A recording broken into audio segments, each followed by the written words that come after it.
Kicking off our first summer interview, we have Chris Noble, offensive lineman, Samford football team, hailing from Burnt Corn, Alabama.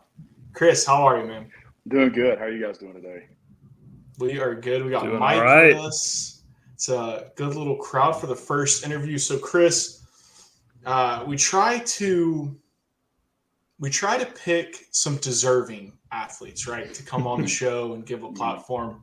And as I told you before we were recording, we have failed to get any offensive linemen, probably the most deserving athletes on campus. For sure. So it is an honor to have our first one, a stalwart on the offensive line. You're going on your what year now? Your fourth season at Samford? Yes, sir. Third Fourth season. Yeah, Fourth season. Fourth season. Yeah. That's right. And we'll get into that. But first, man, let's just start from the beginning. You know, where are you from and what was growing up like? No, so I was born in Montgomery, Alabama. Grew up in the farming community of Burnt Corn, Alabama, which we spoke about earlier. It's amazing. Amazing. You know, 25 to 50 people in that area. Max. That's on the generous side. That's wild. Yeah. So went to middle school and elementary school in Monroeville, Alabama, which is about 20 minutes from there, and then ended up transferring to T.R. Miller High School, which is in Bruton, Alabama. So how many kids are like in elementary school in Monroeville? If they're pulling in, I guess, from several communities, is it still small or is it? They have about three schools in that area. You have Excel High School, Monroe County High, and Monroe Academy. And I went to the small private school, Monroe Academy. I had like 24, I think, in my whole class.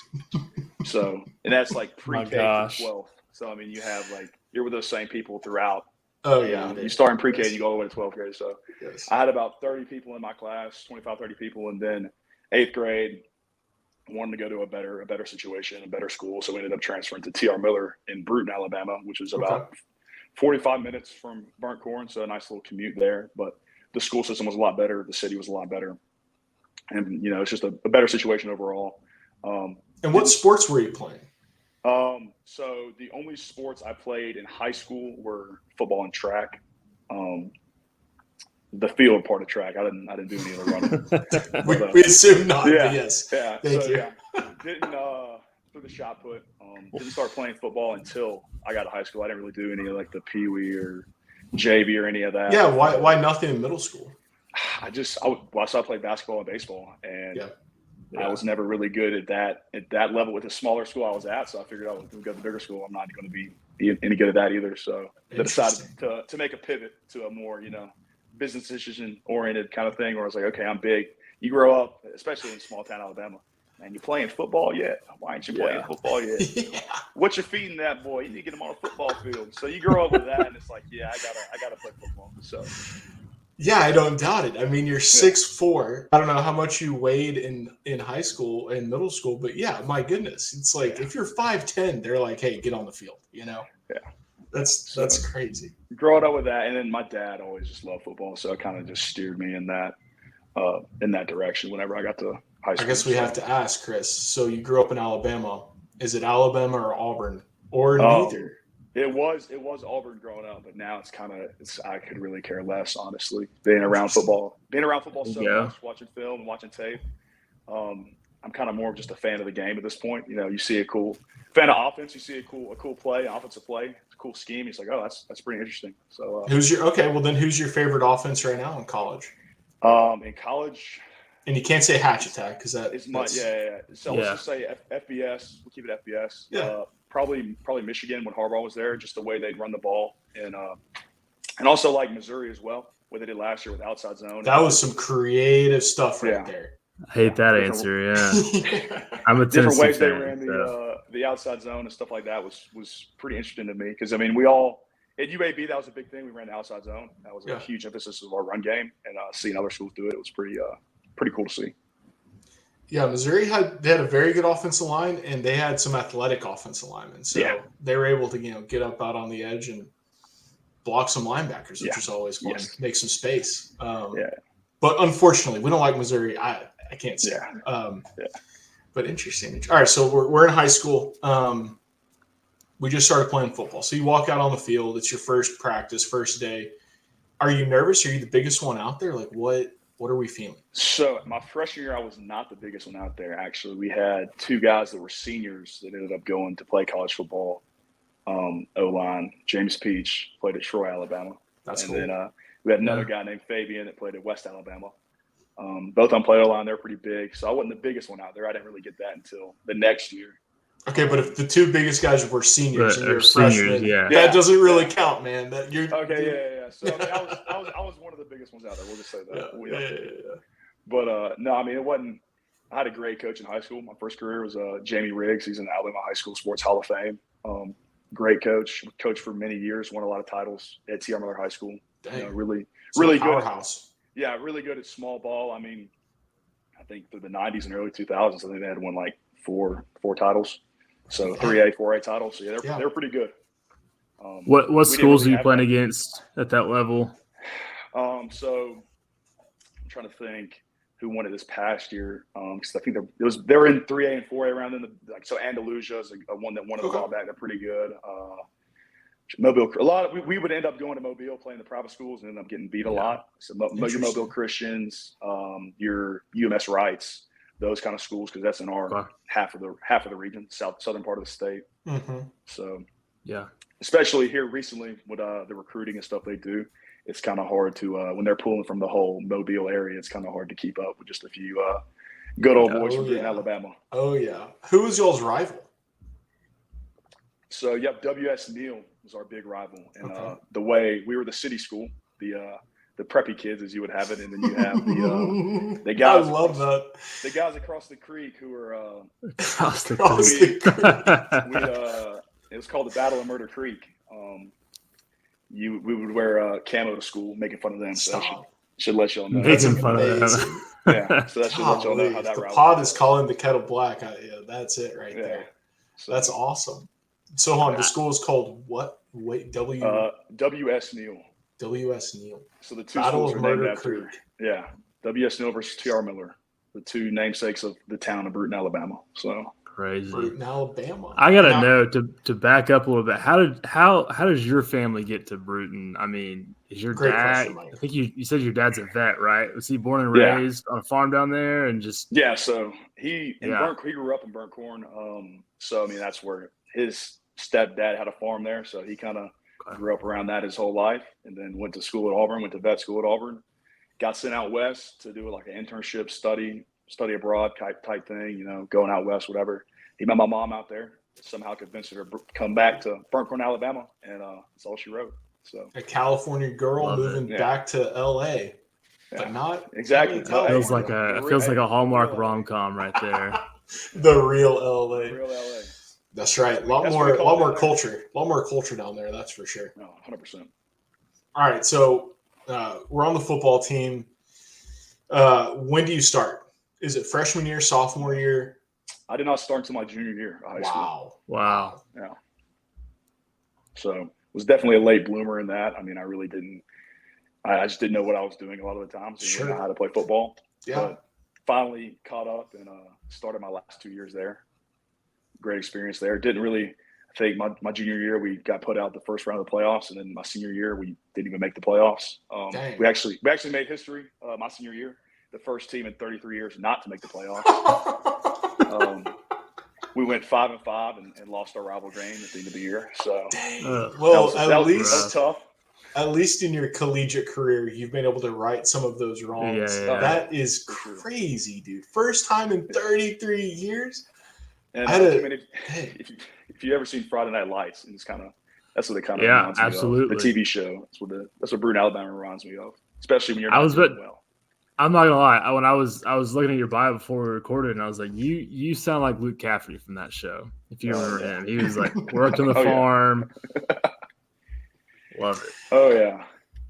All right. So when did you think? All right, I want to play college football. Because if you didn't start till you were a junior, I mean, that's when a lot of guys start getting recruited and stuff. So kind of when did that light bulb click of like, all right, I think I always kind of had that idea that I wanted to play, but I just never really had the opportunity to, get in the games and stuff like that. After my junior season, when, the coaches start coming through and seeing and talking to everybody, that's kind of when I realized I was like, okay, I might, have a shot at this. And all the schools would come through and talk to you, but you really wouldn't get. It's more or less just like, hey, come to this camp. We're not going to give you an offer or anything like that, but hey, come to this camp. We want to see you. So that's kind of where my little dream to play college football kind of began. I started going to all these camps, doing all this stuff. And you go to these camps and you realize, like, yeah, I'm not the biggest guy there is, like you are in high school. Every school has guys and has dudes. And there's a lot of guys out there that are a lot better than you that you don't get to play. So there was those camps that I went to were a great experience. I probably went to 25, honestly, throughout all of high school. That's a lot. Did you have a dream school?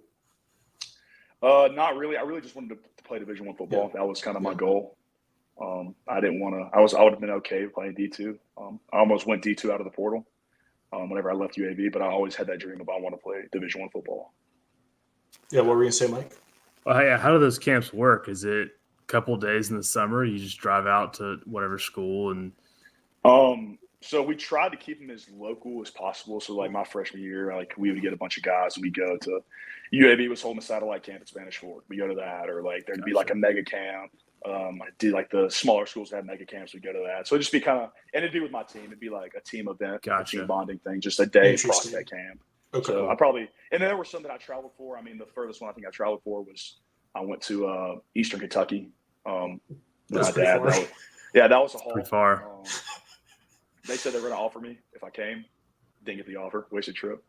But dang, yeah, that's brutal, dude. They drag you all the way up there. Yeah. EKU is like, hey, we're going to give you an offer if you show up. You show up and they say, nah. Yeah, it was tough, but I mean, it's a character building experience for sure. Yeah, they're like, you're not the first or last one that they've pulled that on. We just on Twitter, we've seen some suspect stuff coming out of EKU. So, yeah. So tell us how you got to UAB. So that was your first stop. Yeah. So like I said, went to all these camps, didn't have any offers coming out of high school, 0 offers. The only school that offered me money was a small NAIA school in Iowa. Everything else was D3. Didn't want to go. Iowa would have been different. Yeah. Didn't want to go to Huntington or BSC. Didn't want to go to Faulkner. I wanted to go. I mean, all respect to those guys, but sure. When I wanted to play real Division I football. So at that point, I just started firing off DMs at coaches that I had met at these camps and whatnot. And Coach Cam Blankenship from UAB, he was the assistant OL coach at the time. Now he's the head guy at ULM. He hit me up, was like, hey, if you want to come walk on, we have a PWO, we have a spot for you. And that was whenever they had just brought the program back. They shut down and brought it back in 2017. And I was like, okay, I might be able to. And they were hyping it up. They have all these guys my age, 24 years old, because they didn't lose any eligibility when they shut the program down. So they have a team full of super seniors. And I was like, okay, this thing's interesting. I did not know that. That is interesting. They got some grown men on that first team. Oh, yeah. So, I mean, that's another thing. I mean, when I ended up deciding to go there. And when I finally get there, I'm 17 years old when I start college because I was born late. I was born late. And so I'm going there, rolling up. You play an O-line.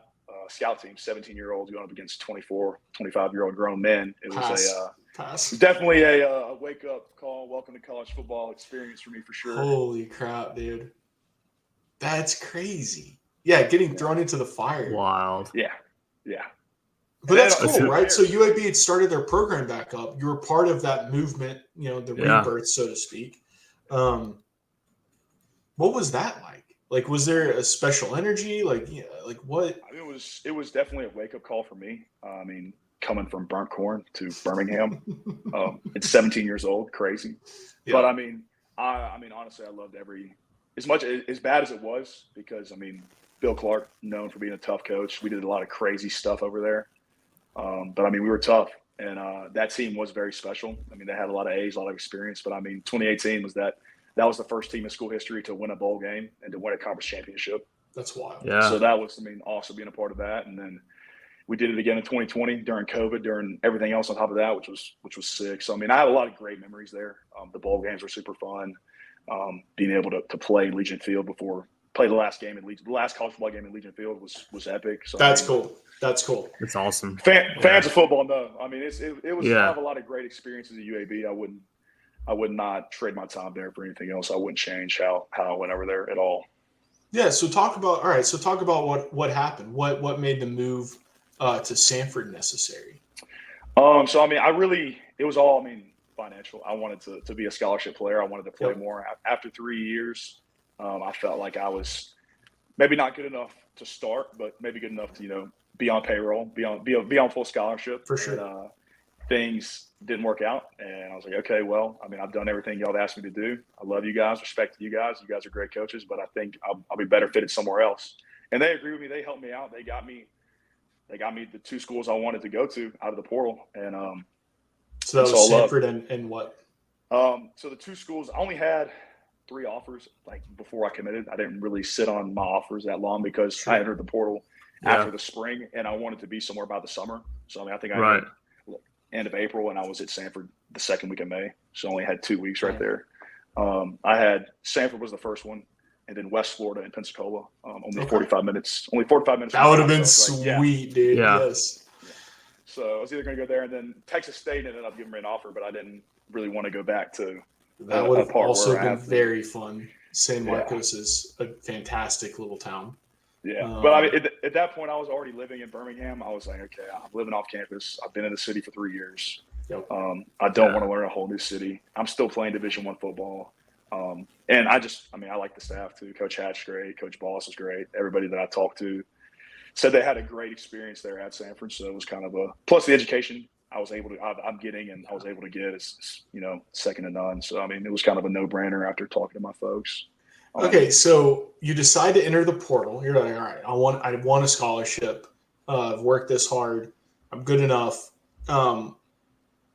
When you entered the portal, did you have an inkling of who might offer, or was it kind of just, all right, I just got to put my name out there and then I can start recruiting for myself? Like, how did that work? So I had a pretty good idea that I would get Samford just because I got to be careful what I say here. Sure. But I had a pretty good. I mean, there are no laws anymore in the NCAA, so you don't have to. I don't think anyone cares at this point. I had to be careful, but I had 99% sure I was going to get Samford. And then just Coach Vincent, the way he was talking to me, who was the OC at the time, I was really close with him. He was helping me out a lot, getting the schools I could go to. And he said, "Yeah, I can get you West Florida too." The Texas. That's the thing. The coaches are all connected, and especially a local school like Birmingham, semi-local with West Florida, right? Not too far away. That all lines up. So that's awesome. Sorry, go ahead. No, and then I had the day you enter the portal, your phone blows up with just all the other FCS schools. I mean, I probably had like 5 or 6 hit me up from Texas, but I never really entertained any of them other than those 3, just because I was like, I don't really want to play FCS ball. That state is a beast. Yes, you do know. Yes, no. Taking a bus ride from I don't know, Lubbock, or I guess I don't know if there's an SS1 Lubbock, but you know what I mean, Midland to all the way across Waco, or in a bus for 2 days, and you're still in the state of Texas. I believe it. I mean, we would go to El Paso when I was at UAB, and that'd be like a 7-hour plane ride almost. I mean, 7-hour plane ride. Like it. Oh my gosh, felt like it. So I mean, trust me, I know. That makes the VMI bus ride seem like nothing. That was the biggest adjustment for me was all the bus routes we had here at Samford. Yeah. Talk about that. Yeah. So you go from UAB, D1, FBS, group of 5, but still FBS, to Samford, which is SoCon, FCS. Yeah. The culture difference. Let's hear it. I mean, definitely, I feel like we had a great culture here at Samford. I mean, guys truly do care about each other. I mean, the team is so much tighter and closer and a lot more of a team than I felt like I was at UAB. And I think there's a lot of things that go into that. But overall, the football aspect, the stuff we get, and just the treatment we get, UAB hands down. And I mean, Coach Hatch will tell you that it's all money. It is what it is. But we can. Everyone can see it. Yeah, it's no secret. But the biggest adjustment for me was definitely my first year. We actually went up to VMI. Terrible game. Ended up blowing an 18-point lead and losing that game. And the 11.5 that's not good. 11.5 hour bus ride back was not too fun. Yeah, no kidding. That's a terrible. Yeah. So what time? Like y'all probably leave right after the game, right? Drive for the night. Oh yeah. Big O-line guy stuck on a bus. No leg room. The bus ride. I mean, this past year with the 7-hour rain delay in Western Carolina. I mean, bus ride horror stories. Honestly. That game was terrible. I remember that one. That game. I don't want to talk about it too much because it was terrible. But Talk about a game where it was a blowout on paper, but a game that comes down to 3 or 4 plays. They just go the other way, and then we're blowing them out. Like, that's how wild that game is. Yeah. All right, so you get to Samford, and I guess it was the second year. That was our big year. That was the hires. That was the South Dakota State or North Dakota State game. Talk about watching the team kind of transition and grow into itself. Because obviously last year was a letdown, but it's the FCS. Like, games you flip a coin, right? And you could be 5-7 or 10-2. So that's whatever. So let's talk about just the progression of the team that you've seen so far. I think, coming in 2021, we had a new strength coach at that time. Coach Mathers was new. There was a lot of, I was still learning the guy, so I can't really say much to that because I was also a new piece of the puzzle at that point in time. But just something I picked up on moving from 21 to 22 was just guys just caring about each other, truly, getting to know everybody on the team and just how much harder and tougher we were just mentality-wise. And a lot of that I feel like we didn't really carry into the 2023 season as much. I feel like the 2022 season we had a chip like nobody's business.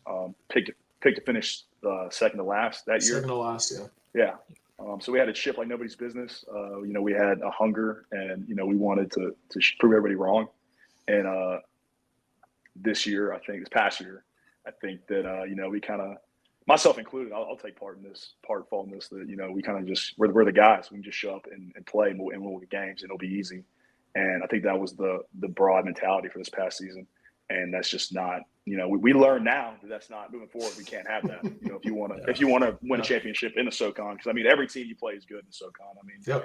Y'all see that last year. Wofford beat Furman. Anybody can beat anybody, which was shocking, to be frank. Yeah, was shocking. Yeah. So if you're not bringing your game that day, anybody can beat anybody. So you can't just show up and expect to win, especially on the road. So.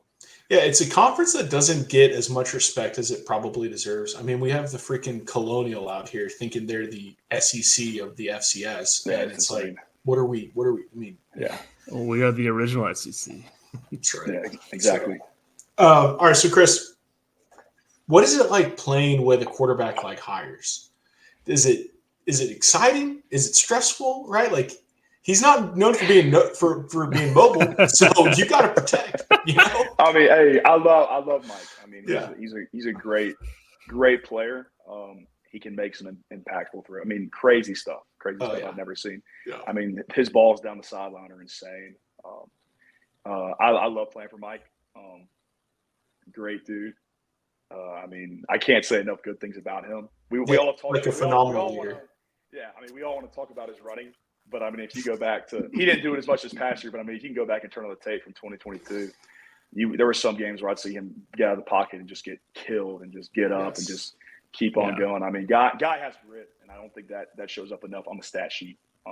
That's a fair point. Guy has grit. Not the fastest for sure, but we'll take a hit and we'll get up and shake it off like nobody's business. So. Well, North Dakota State game 2 years ago, he, tried to come in and help you guys in the second half. And I think Hatcher maybe said that he was the toughest player he's ever coached. Which is saying a lot. For a quarterback that I've ever seen, I can say that with confidence. I've never played outside a quarterback that has shown the kind of grit and toughness that he has. And that's I feel like it's for a quarterback, I feel like that's one of the most compliments you can give somebody is, he's tough, he's gritty, and he's a great leader. So yeah, so who was the quarterback your first year? Because he would have been the quarterback last 2 years, but Liam Welch. Liam, okay, Liam dang. Welch. So my first year. Dang, dude, Liam. That's crazy because he was there when we were there. He was a freshman when we were seniors. Yeah. Sam and I are old, so. Okay, chill, Mike. We ain't that old yet. Listen, I feel it too, y'all. 23 years old playing college football. Trust me, I feel it. Oh, stop. All right, so you had Liam your first year. You had Mike the 2 years, but you had Jay all 3 years, right, at running back. So how fun was it? I love offensive linemen, and it seems like running backs, a flip of a coin, right? They're either chewing you out or they're loving on you. But what was he like? No, I love Jay. Guy was dynamic. I don't think I've ever seen a guy that can make the plays in open space that he can make and fit in the hole the size, a foot. The dude could fit anywhere and hits the hole hard. never really chewed me out. Was always uplifting. But great dude. I love playing for Jay. I love blocking for Jay. I always knew he would run the hard. You know what I'm saying? He would run hard, hit the hole hard. And I was elated to whenever we played UTM that he ended up, breaking that record for the rushing touchdowns. So yeah, that was a big accomplishment, especially in an offense Hatcher's offense doesn't get enough credit for running the ball. Dude. But we ended up for an air raid team. You wouldn't expect this for an air raid team in our conference. We actually led rushing the conference, which I thought was actually insane. For an air raid team, when you got the Citadel down there trying to figure out how to move the ball an inch, that is crazy. And I mean, I'm sure when you have an All-American quarterback and the weapons that we have, on the perimeter, it makes them not stacking the box, loading the box up a lot easier to run the football. But I think it also, is a testament to how good Jay was at running the ball. Yeah. Not to make this too much of a preview show, but I am curious. Y'all just finished spring practice. You're heading into the summer workouts. How are we feeling about our quarterback situation heading into this year? Because outside of Jabrari, the offensive line looks like we got enough weapons coming back to be still pretty good. But quarterback is question mark, right? Quincy, he's a dog. We love him. But there's some other competitors out there. What have you seen? You don't say who's your favorite. What have you seen? Just what I've seen. I mean, I can't tell you much about what they do, honestly. Not that I don't want to. It's just that I don't know. I pay attention to what is the defense lining up in? What are they doing? What looks are we getting? As well as what we got. But I can tell you this. I can tell you that Quincy's a dog. He's going to show up and throw the ball and run the ball very well. And Scalzo can do the same thing. Those two guys, I think, are at it right now. Not to say someone else can come along in fall camp and do something else. Because we got that Matt Coward kid from Utah, but no one knows anything about. We went to one practice and he wasn't throwing with the team, so it's like, who knows? Mac's a good player too. I mean, there's a lot of horses in the stable when it comes to the quarterback room, and always. So I mean, I feel, and especially in this offense, anybody can be successful if you're a quarterback. I feel like so. I mean, I'm comfortable with whoever they want to put back there. And I'm also old-fashioned. I mean, you run the play, coach. I'll execute it. We'll execute it to the best. I don't care who's in, who's not in. But I feel confident with whoever I trust them. Whoever they trot out back there at quarterback, they're going to put us in the best position to win, no matter who it is. So, and I feel like that's a testament to our coaches and the system we have. So, definitely seems like whoever starts next year is going to have a little bit more running ability than we've had the last few years. So. Liam wasn't known for his legs either. So neither was Devlin. We talked about it obviously. How does that make you feel as an offensive lineman? Is that easier for you to protect or harder because you never know where they're going to be when they're running the ball? I'll say a little bit easier. I mean, Liam can move around a little bit. I was out there playing tackle in 21, and he helped me out a little bit with his ability to escape pressure. I'll just say that. Yeah. So on the defensive side, if you've been blocking the linemen. Has anybody this spring been especially impressive? We're going to be talking to Matthias in a little bit later. But Makai's, he flashed late last year and got some new blood in there. That's what I'll say with we got a new defense coordinator. I mean, I think one of the biggest improvements to our team is the D-line. I mean, Josh has gotten – that guy, going up against that guy every day of practice. Guys, no, thank you. No, thank you. Yeah, I mean, dude is – He's single-handedly stopped North Dakota State's running game. It was how was this happening? And then we got Makai's great. The guy's also a dog. I mean, that's another guy going up against every single day of practice. You're like, man, this guy. And then he comes out of the game, and we got a transfer from Dartmouth, Jalen Rainey. He comes back in, and he's not. He's pretty sporty too. So I mean, we got a lot. That D line room's deep, and then on the edge you got guys like Johnny Johnson that are stepping up playing well.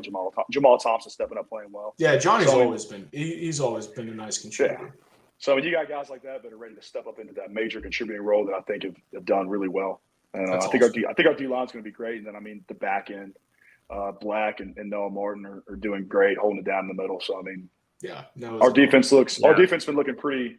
As much as I hate to say it, being the offensive guy, our defense had a lot of good practices this spring. As much as that's good because last year was weird in the sense that. Some weeks it'd be the offense who wasn't producing. Other weeks it wouldn't be the defense, but we never really synced up. But when we did, we looked good, right? We beat top 25 UT Martin, right? That That's what was frustrating about last year. But let's get back to you, man. Let's get back to you. So talk about what's been your favorite part about being a Samford student and a Samford football player. I think we'll start with the student first. I think being a Samford student, the biggest thing for me is just I feel like I'm on a real campus. As much as that, as weird as that's people to say, you go to such a small school, but at UAB, it's just in the middle of the city. It's not really a campus, in my opinion. Yeah, it's different. Yeah, it's way different. I like being able, to walk everywhere and drive and be relatively close to everything. So I probably say my favorite part of Samford, not only being the Christian atmosphere, is also just being on a real campus and having everything right there as far as football goes, stadium, locker room, everything in that close vicinity. Best thing so far about being a player, my two favorite memories by far have to be Florida scoring 52 points on them, being up at halftime, thinking we're about to go win this game.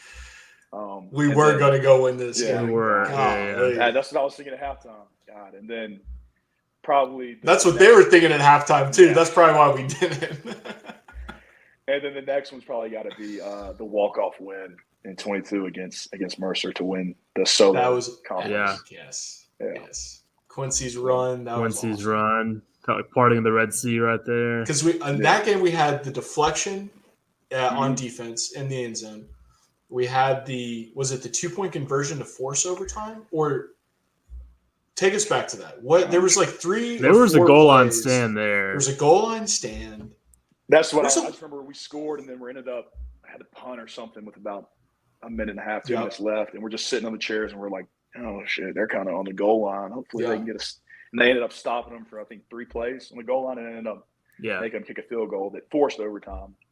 That was it, yes. I remember sitting there on the chairs like, oh, God, hopefully they don't score right here because – Well, yeah, it was like, look, our defense had its moments that year, but it wasn't like they were carrying the team, and Mercer had a dynamic offense. They had probably the best quarterback athletically in the conference, and then Ty James and Devron Harper. Yeah. It's like 2 NFL guys, right? Yeah. So. Yeah, that was epic. But, yeah, that was when Quincy became a legend. Yeah. No, and then does it again the next week, which was insane. I got hurt that game, so I wasn't actually on the field for that play, which jars me up. But that was a great experiences so far that I've been here. I cannot speak highly enough of Samford and what it's done for me and how great of an experience it's been to come to Samford. What are you studying? So I actually graduated my undergrad in business management. From the Brock. Same. And then it's the best degree. Oh, 100%. Versatile. And then I actually have my master's right now for environmental management. So I'm doing that as well. So I did not know Samford offered anything like that. Yeah, what does that entail? Yeah. Basically, I just got done with my second semester. So the first 2 semesters were basically just like law, regulation, health, safety kind of stuff. And then also like just stuff that I've never done before, like measuring pollution in a watershed, crazy stuff that I didn't even. It's cool. It's stuff I'm not sure I'll use in my job, but I just wanted to kind of diversify myself away from, the NBA and try to see if I get something different. No, I hear that. And NBA is nice. Jeb is currently getting his, but it's really valuable after you have a few years of work experience, and then you do it while you're working. So what do you? All right. So you said your job. So what do you want to do after Samford? What are the goals? I'm looking to get in the construction industry somewhere along like the project management side. And I think the business degree will match up well with that. Yeah. Health, safety, environmental management kind of deal. So that's what I'm hoping. I got an internship down in Burnt Corn or somewhere else. There you go. No, there's not much opportunity there. Not much construction. 50 people. Yeah, not much getting built up there. So. Plan on sticking around here. I'm working for R&M this summer. So the guys that are actually will be on the stuff that they're building behind the new UC and then the new Greek house. I'll be working on that this summer. So that's legit. Nice. That'll be fun for sure.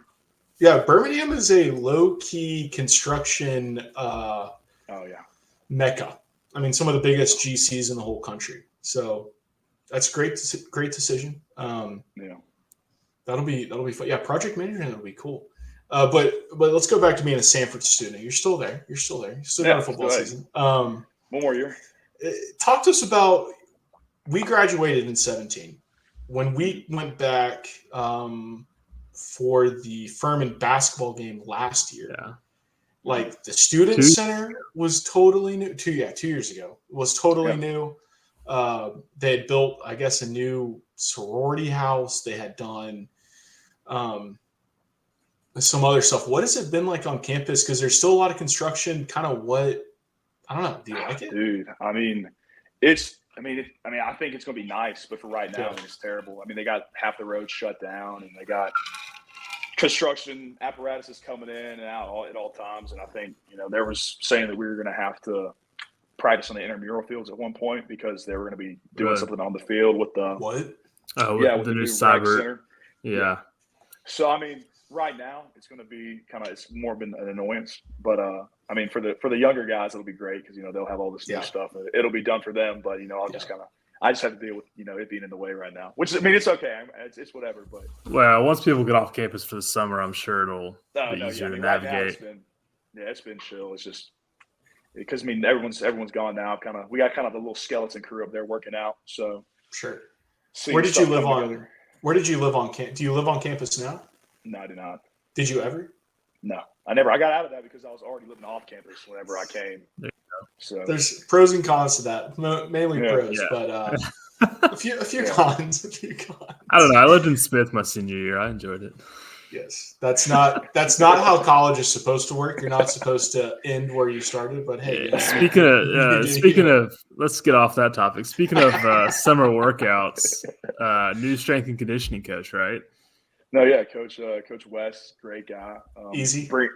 I would not say easy. No.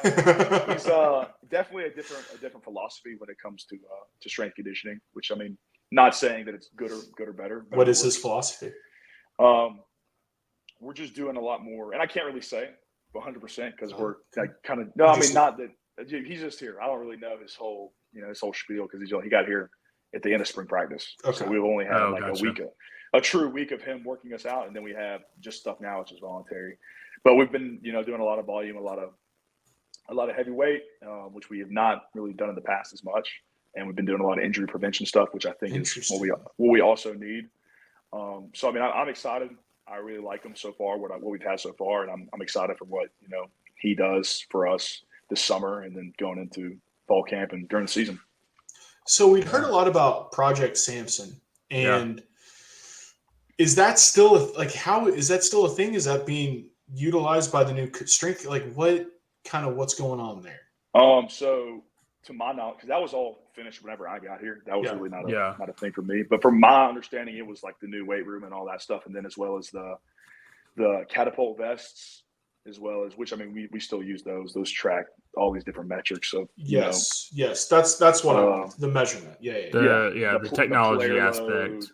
The player load. How many miles has got ran, the little chips they plug into the thing, and you get all this, extrapolate all this data out of it, and then they also have the camera set up at each weight rack, to measure bar speeds, max velocities, powers, and all that kind of stuff. That's sick. So I mean, there's a lot of technology that goes into strength conditioning, at least in our program. I know at UAB they had the stuff too. So I mean, it's definitely. And then I talked to Coach Mallers about it when he was still here about all the different stuff, and it was cool, kind of digging into this game. We had this amount. The offensive line, on average, had this amount of player load versus this game. Whenever we were barely on the field, and so it was interesting to see the different kind of stuff that went into it. So do they sit down with you on a week-to-week basis and run through your numbers and say, this is where you're maybe as a unit group, really, or is that up to you? Not really, but we had guys like last year, the guys that would not leave the game, like Chandler Smith, Jay, guys that would during the game they were running a lot. They had a lot of reps. They would kind of use the data from the game on Saturday to modify their practice throughout the week to make sure that, they're in the best position to perform when it's week 4 through week 12, when it's like, okay, you don't really need to be doing as much crazy stuff because we've been already, did all the work during the summer and during fall camp. Right. I mean, what is there a game? So what are we eating, Chris? Are we going to the calf or are we? Oh, dude. These days, I mean, that's what being 23 years old and going to the calf's pretty humbling.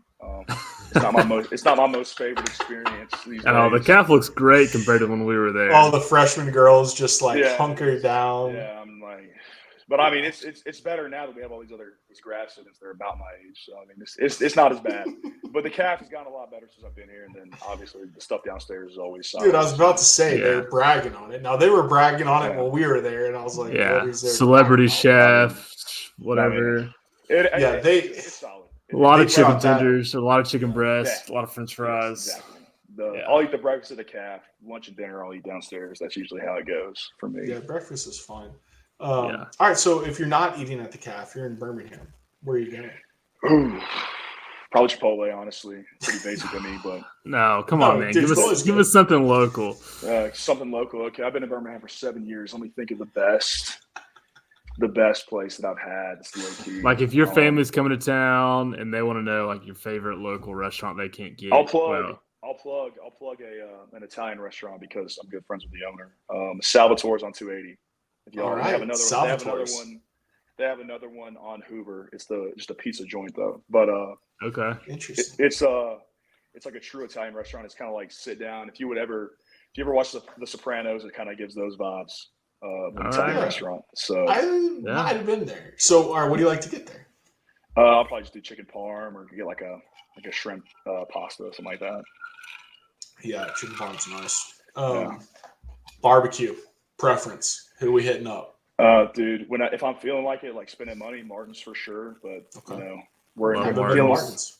Martin, that's the best one hands down in Birmingham. That's they got some in Nashville. Good brisket. Dealing with inflation, yeah, bro. Brisket, insane. Dude, inflation hammered barbecue. Like, what is going on? Yeah, I was about to say, dealing with inflation, I'll hit up Jim and Nick's on Oxmoor whenever I'm, a little tight on cash. Those cheddar biscuits, you can't go wrong with those cheddar biscuits. No. Yeah. What about what's the place you like, Sam? Rodney Scott's. Yeah, Rodney Scott. Saws and Rodney are my favorites. I like Saws. I've never had Rodney Scott's though. I need to try that one out. It's good. It's in Homewood. Well, there's a couple. There's one in Homewood. But their sides are good. Their meats are like, Barbecue is just becoming a luxury. Barbecue used to be. There's still. So I live in Atlanta, and there's this place called Old Brick Pit, and it's still super cheap. We're talking $4 barbecue pork sandwich, which in 2024 is basically impressive. Free. Right, it's cheaper than McDonald's, and it's not in a cheap part of town either. I'm like, I don't know how this works, but it's unfortunate, right? Like Saws was never cheap when we were there, but I cannot imagine how expensive it is now. Yeah. I mean, I like Saws too. I never get over to it. I mean, yeah. All right, what's your opinion on Taco Mama? This is very telling. I like Taco Mama. Okay. It's not my favorite. It's not my favorite. I mean, I'll go there. I'm not like dying by Taco Mama. Sure. I mean, if I want Mexican food. The queso's good. Yeah. I was thinking about that the other day because there's one in Nashville and I was like, man, I love Taco Mama in college, but never go there in Nashville. No. I think I've had it so much. I mean, we've had it catered for us. Dude, we hammer it. It's so much. So I mean, it's kind of just at this point, it's like I don't eat it on my own because we eat it so much during the fall and during the summer. So when you're at home, what does your mom make? Your special meal? What are we eating there? So my mom's actually Italian. She's full-blooded Italian. So my mom, she can whip up some crazy pasta and stuff like that. So now we're talking. There you go. Yeah. So my she's a little chef. She can do a lot of stuff. Does she make the pasta fresh or yes, not quite? Yeah. Wow. No, she does. Gets the dough, rolls it up into the noodles and all that kind of stuff. It's pretty sporty, honestly. That's amazing. Yeah. That's probably very rare down in Burnt Corn. Yeah. No, yeah. Hey, she's a gem for sure. That's awesome. Wow. Your dad, he's an impressive cat, right? What Yeah. yard did he spend to get her to come down there? Hey, sold her on the beach. Had to. Man, that's incredible.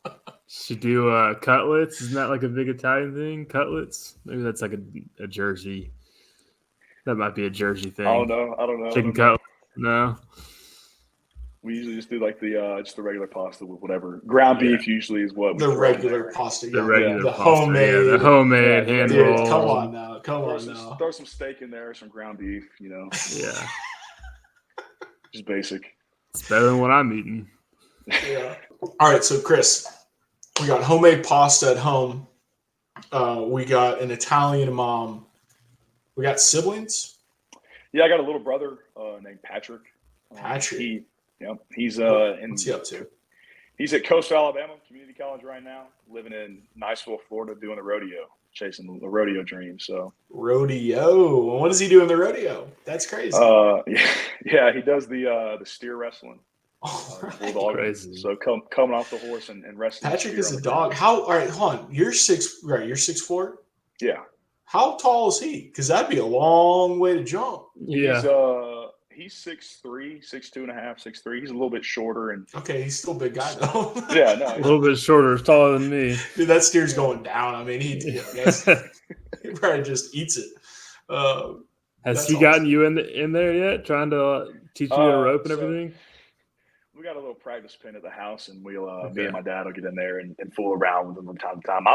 I've never come off the horse. I don't plan on ever coming off the horse, but dude, that's sketchy. I had Luke Byrne come down during the summer last year, and we wrestled a few steers. So that's awesome. That's crazy. We're excited to talk to Luke. We got to bring that up. We got to ask him how that was. Yeah, that's country right there. Yeah, that's my guy. He's a jack of all trades for sure. Yeah, that's awesome. So Chris, is there anyone you would like to give a little shout out to? Oh yeah, shout out Mom. And shout out Dad for sure. I don't think I talk about him enough, but he kind of brought me into the game and kind of showed me. I mean, growing up, going to Auburn football games, playing in this past year was special. Was really special for him, and it was special for me just coming back after all those years, going to all those games. So definitely shout out to those two for sure. I mean, like I said, growing up an Auburn fan. Dad graduated from there. Went to saw the Kick Six Iron Bowl there. Back in 2013. Yeah. Dang, you were there.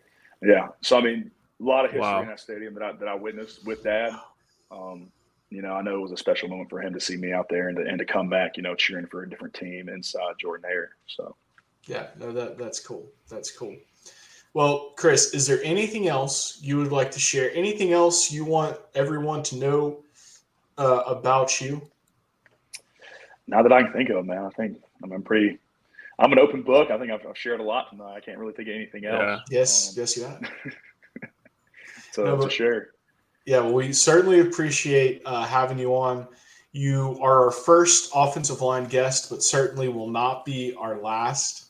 Oh, yeah. But dude, thank you. Good luck this summer. Let's get some gains and get this team headed in the right direction for this upcoming season. For sure. Thank you all for having me, man. It's been a pleasure. Yeah, thank you. Thanks, Chris.